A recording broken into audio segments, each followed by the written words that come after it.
Jadi gini Tat, Wis. Besti ya. Nggak apa-apa. Nggak apa, nyantai aja nanti kalau. Gak apa-apa, santai aja Setio. Nggak apa-apa ya Ustaz. Gak apa-apa dong. kan saya mau nanya soal jodoh ini Tat. Banyak yang bilang biasanya jodoh kita itu adalah cerminan kita. Tapi jika si cowok pernah punya latar belakang yang kurang baik, terus mendapatkan wanita yang baik-baik, yang mungkin lempeng-lempeng aja, apakah itu adil buat perempuannya atau sebaliknya? Karena kan itu tidak mencerminkan yang orang bilang tadi Ustadz. Nah, yang kedua ya Ustadz, Iya bro. Iya, Ya. iya. boleh ya? Lanjut. Boleh. Ya, Boleh Ustaz? boleh. Boleh. Nah, yang kedua Silakan. gini Ustadz, menikah itu kan ibadah ya Ustadz. Selain menikah tujuannya buat ibadah dan melengkapkan separuh agama kita, Allah kan menjanjikan ketika menikah akan membuka pintu rezeki. Tapi kenapa Ustadz? Banyak kasus perceraian itu masalah ekonomi. Dan masalah ekonomi ini ada di nomor 2 dari banyaknya alasan perceraian. Jadi mohon penjelasannya Ustadz agar saya kelak entar memiliki pasangan hidup atau menikah lebih paham dan lebih mengerti buat gimana menyikapinya. Jodoh itu adalah cermin ataupun pelengkap dalam hidup kita. Jadi kayak yang melengkapi kita, yang mensupport kita, yang mengerti kita. Kan ada istilah sakinah. Sakinah itu adalah ketika kita ngerasa tenang tanpa paksaan. Mawaddah itu ketika kita ngerasa dicintai. Rahmah itu ketika kita ngerasa dimaafin. Jadi dia toleran sama kita. Kalau kita salah, dia oke, nggak apa-apa. Nanti dikasih kesempatan, dinasehatin. Itu namanya rahmah. Jadi kalau ada 3 hal ini, insya Allah itu jodoh kita tuh. Kita tenang tanpa paksaan, kita merasa dicintai, diperhatikan, terutama buat cewek nih. Ketiga, dia tuh rahmah banget. Dia tuh kayak pengampun banget gitu.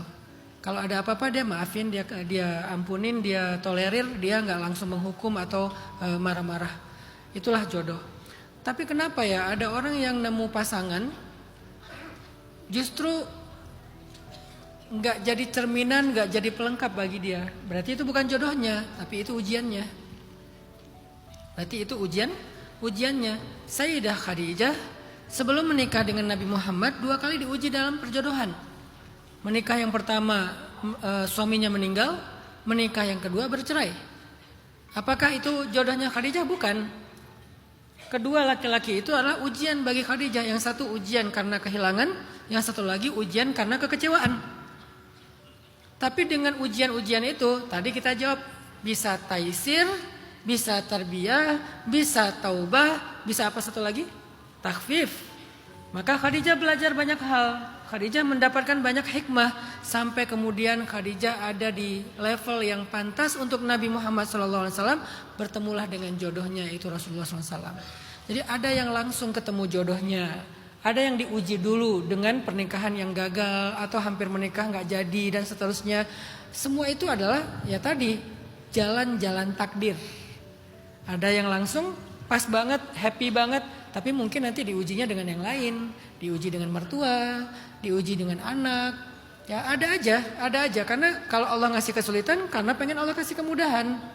Ya kita tinggal minta, ya Allah jangan engkau berikan saya ujian yang saya tidak mampu memikulnya. Ya Allah jangan berikan saya ujian yang berat. Ya Allah kalau perlu berikan saya anugerah-anugerah saja. Walaupun Allah maha tahu apa yang terbaik buat kita. Jadi Tio, emang kayak gitu. Ada yang memang langsung ketemu cermin, ketemu pelengkap dirinya. Ada yang ngelewatin jalur takdir tadi. Yang kedua, katanya nikah itu membuka pintu rezeki. Kenapa ya banyak yang cerai karena ekonomi? Nabi itu pernah bilang, hampir-hampir kefakiran mendekatkan orang kepada kekufuran. Sampai ke Indonesia kalimatnya berubah. Kemiskinan lebih dekat kepada kekufuran. Sejak kapan hadisnya jadi kemiskinan? Islam tidak mempermasalahkan kaya miskin. Islam mempermasalahkan cukup dan fakir. Cukup itu artinya qanaah, muqni', Sedangkan fakir itu selalu ngerasa kurang. Jadi kadang orang udah kaya pun masih tetap fakir. Dia udah berkecukupan, dia udah mapan, dia udah punya penghasilan yang luar biasa, tapi selalu ngerasa kurang. Kenapa? Dia comparing dirinya sama orang lain yang lebih mungkin secara angka. Sehingga tetap aja ngerasa fakir. Jadi yang sering menyebabkan orang gak nyaman dalam hidupnya itu bukan kemiskinan. Bukan faktor ekonomi, faktor kefakiran. Kalau dia orangnya qanaah, kalau dia orangnya mukni', insya Allah dia akan bertahan. Tapi kalau orangnya tidak mukni', tidak qanaah, tidak bisa menerima, dia selalu menuntut lebih, apalagi kalau dia udah compare dengan yang lain, itu si fulan. Kadang-kadang ada orang yang dikasih nafkah sama suaminya UMR, dia mukni', alhamdulillah. Ada yang dikasih 10 kali lipatnya, 35 juta, masih ngerasa kok cuma segini ya bulanan aku 35. Kenapa? Karena dia ngebandinginnya sama yang 50, yang 100, artis. Ada yang pernikahannya sederhana aja, cuman kayak makan-makan kecil gitu, dia udah bahagia. Ada yang pernikahannya tuh udah nyewa gedung segala macam, gak bahagia. Kenapa? Kurang besar angkanya kayak artis yang sekian miliar misalnya. Ini bukan tentang masalah angka, ekonomi, finansial. Ini masalah ridho atau enggak ridho, qanaah atau enggak qanaah. Sehingga orang yang selalu merasa kurang ini dalam Islam disebut dengan fakir. Sedangkan orang yang hartanya pas-pasan disebut dengan miskin. Kadangkala orang miskin itu justru lebih bahagia. Kenapa? Dia selalu ridho, dia berkenan dengan apa yang dia dapatkan. Walaupun bukan berarti dia berhenti ikhtiar, tetap ikhtiar semaksimal mungkin. Tapi dapat berapa hari ini, dia terima. Atau dia udah mengusahakan sekian, tapi malah rugi, dapatnya cuma setengah, dia terima. Itu namanya orang yang qanaah, orang yang ridho.